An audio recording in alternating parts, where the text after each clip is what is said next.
views and opinions expressed on this public access programming do not necessarily represent those of the Hawaii Media family of radio stations. It's time for Sunday morning public access programming on this Hawaii Media radio station. Good Sunday morning, I'm Johnny Barrow. It's time once again for our Hawaii Media public access programming, Sunday mornings at 9 a.m. on our 5 Oahu Hawaii Media radio stations. Oldies 101.1 and 101.5 FM, 97.1 FM, 107.5 FM, and 96.7 FM. Once again, we're going to speak. Once again, we're going to be speaking with a person from the Grassroot Institute of Hawaii, and all their information can be found at grassrootinstitute.org. And joining us this morning would be their Director of Strategic Campaigns, Ted Kafalas. Ted, good morning to you. Thanks for joining us this morning. Hey, Johnny. Good morning. Thanks for having me today.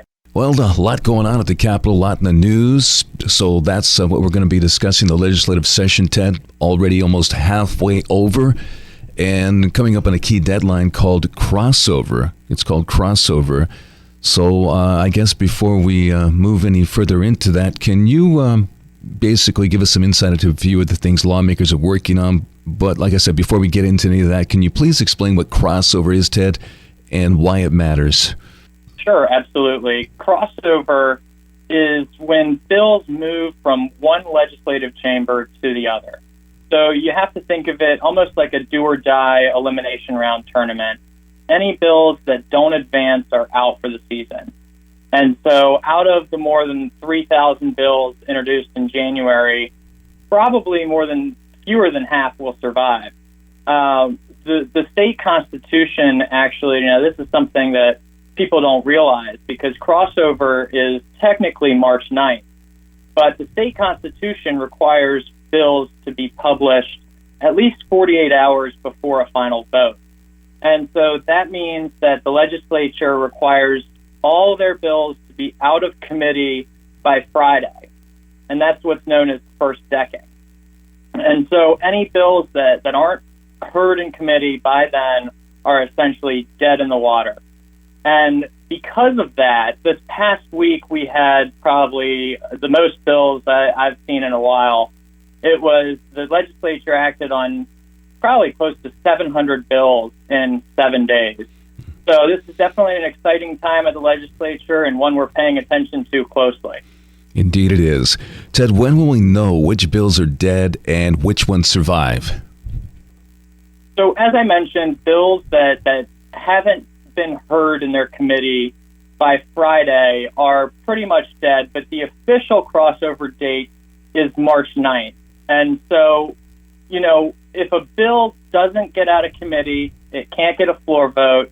No floor vote, it's not getting passed to the other chamber, and it has no chance of getting signed into law by the governor.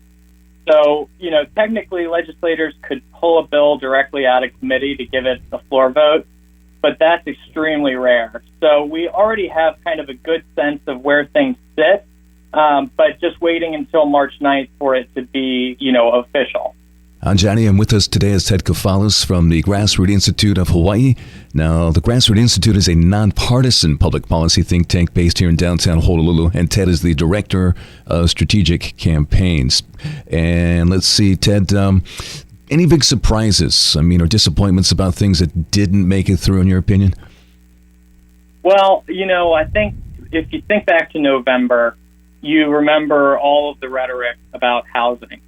Mm-hmm. And it seems like, we're constantly talking about housing and how to get more of it and how to, lower that cost for our residents. And we were supportive of a bill similar to what they did in California that would allow for more duplexes, triplexes, and fourplexes in urban areas. But unfortunately, this bill didn't even get a hearing, even though we know how big of a housing issue how big of an issue housing is. Mm-hmm. All too often, legislators use this kind of rhetoric of cutting red tape, and this was a golden opportunity to do just that, while also allowing homeowners to earn a profit by splitting their lots and allowing them to have duplexes and triplexes. So we were pretty disappointed with that, but another one and I wouldn't call it a surprise, Johnny, but what happened with the healthcare licensure compacts. So the COVID pandemic really highlighted the lack of medical workers here in Hawaii. And we know we need to find ways to attract new workers. Compacts do just that. They make it easier for doctors, nurses, EMS professionals, etc., to move here if they're already licensed to practice in another state. So, we're not talking about one or two other states that are members of this compact. For the physician compact, there's 37 other states, plus D.C. and Guam, that are already members. And when you look at nurses, there's already 40 states that take part in this. Luckily, the physician compact is still alive, but a lot of the other compact bills were amended to become working groups. And if you don't know what a working group is, it essentially means that they're just going to study the issue for right now, and there won't be any real action. And that's really upsetting because we need action sooner rather than later. True. All right, Ted, how about the governor? He was coming in with some bold proposals. Are all of the governor's big proposals still alive right now? If you remember, Josh Green promised during the campaign to stop taxing food, and it was a major part of his platform. But unfortunately, it looks like that proposal is dead, and that's a real shame, too, because that proposal had an opportunity to give immediate relief to local residents that are currently dealing with record levels of inflation. A lot of legislators went on to claim that it didn't make sense to eliminate the GET on food because tourists pay the GET when they eat at restaurants. And, that makes sense. But the now dead bills were actually targeted at groceries that are overwhelmingly bought by residents. So that was, a disappointment to see that bill was not passed by the legislature. But luckily, a lot of Governor Green's proposals, for the most part, have stayed intact. Okay, good to know. I know there are a few issues that you folks at Grassroots Institute of Hawaii have been focusing on, Ted. So I'd like to ask you about those. Let's start with the healthcare. You mentioned a little bit of that. I know you've been working on some of those reforms, you folks over there. What are some of the major healthcare proposals that you support that have gained traction this session? I just mentioned removing the general excise tax on groceries, but there were also proposals this year to eliminate the GET on medical services. Now, in Hawaii, we're one of only 2 states that taxes medical services by private practice physicians. Because the excise tax is on gross receipts, it becomes a significant expense to these doctors and makes it really difficult to turn a profit, especially for the new doctors that are just starting out and still paying off their student loans. We know that there's a doctor shortage. A recent report came out that said we're short more than 750 full-time physicians. And part of that reason is because of the GET. I mean, think about it. Why would a doctor practice in Hawaii if it means they barely break even? So this year, there are about a half dozen bills in the legislature that proposed such an exemption. But unfortunately, most of those bills were also killed in committee. I don't want to be Debbie Downer here. So there is a sliver of hope in a bill that would remove the GET from Medicaid, Medicare, and TRICARE.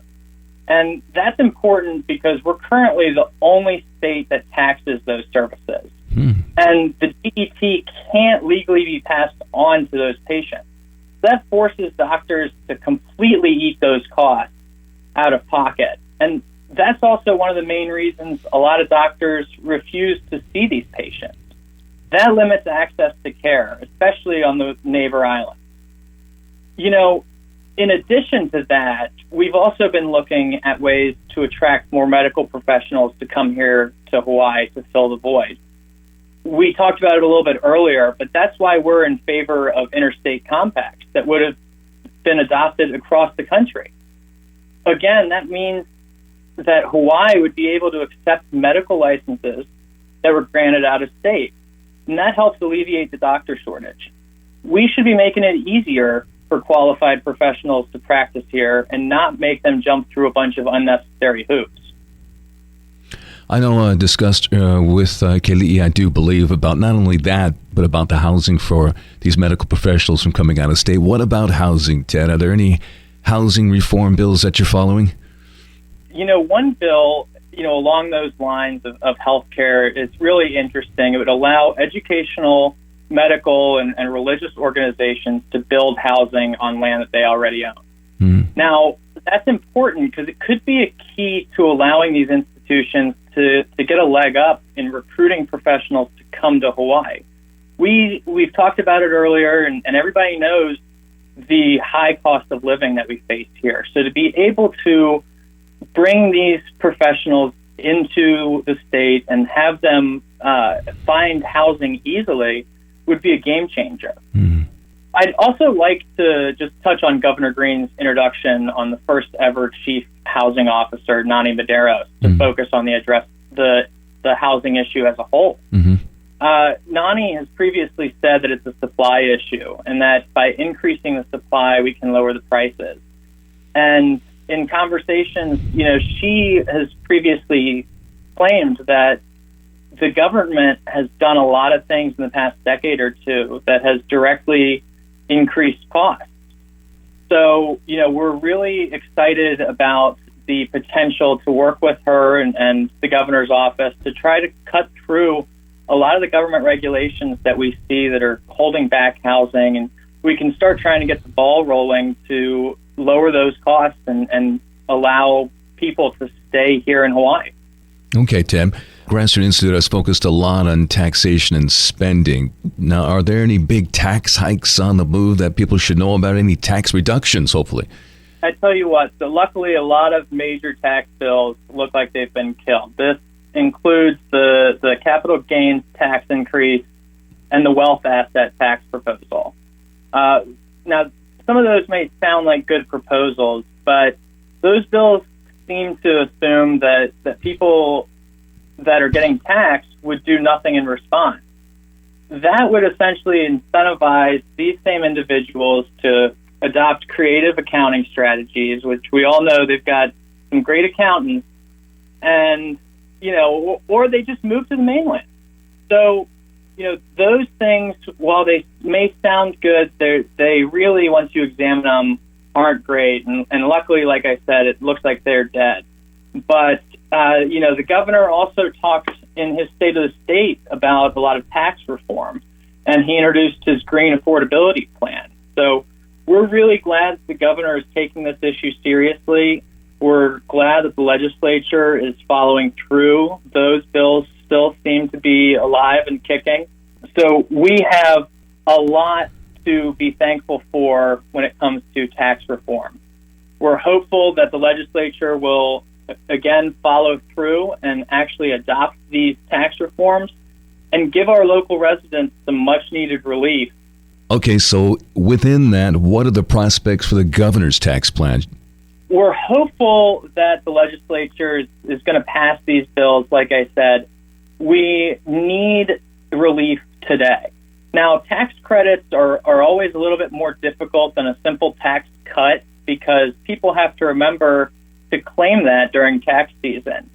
But that being said, something's better than nothing. So hopefully we can at least take some baby steps in getting some tax reform for our local citizens.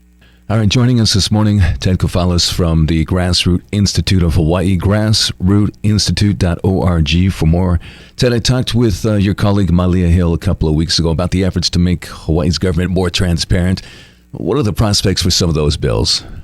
Unfortunately, a lot of them look to be dead, but there is a big one that recently passed the House Finance Committee and will hopefully be approved by the Senate. This is a bill that would cap fees for open records requests and waive fees for requests that are made in public interest. And so the intent of these bills is to kind of combat a lot of the excessive fees that are used as a tool to discourage requests for records.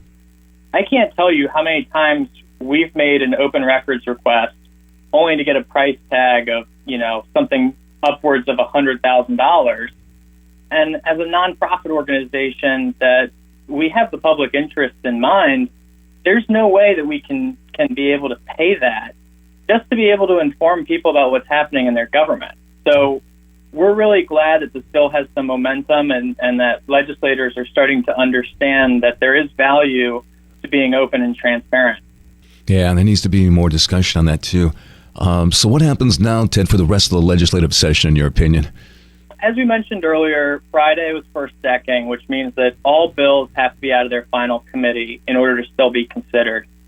After the bills have been passed out of their originating chamber, they'll go to the other chamber, and we'll kind of start the process all over again. So, for example, once a bill passes the House, now it crosses over to the Senate, and it must go through the process of committee hearings again. After all of that, the House and the Senate will get together in what is known as conference committees to hash out any differences, because only one version of a bill can head off to the governor for his signature. Mm-hmm. So that usually happens around late April, early May. But what's kind of messed up about these conference committees is that a lot of the discussion is done behind the scenes, and people don't even have an opportunity to weigh in. It's not like a typical public hearing. So in the end, it's really just a few legislators that are making these decisions for all of us. All right, Ted, finally, if people want to contact their lawmakers to speak on any of the issues you mentioned today, what's the easiest way for them to do that? We actually have a program on our website that allows people to write to their state legislator in as little as 2 minutes. If you want, you can go to www.grassrootinstitute.org/action. We understand that people have other things going on in their lives, but it is important to get involved, and that's why we've tried to make this process as simple as possible. All you have to do is put in your information, and you can send a customizable message to your state rep and state senator. And again, for those that are listening, if you want to take action and reach out to your state lawmakers, you can do that at grassrootinstitute.org. That's .org/action. Great. All right, that's Ted Kafalis, the Director of Strategic Campaigns from the Grassroots Institute of Hawaii. Thanks so much. Very informative, and we'll see what transpires in the next few weeks. Thanks to the Grassroots Institute of Hawaii, grassrootinstitute.org. Ted, have a fantastic remainder of your Sunday, and hopefully we'll talk to you soon. Thank you, Johnny. Aloha. The views and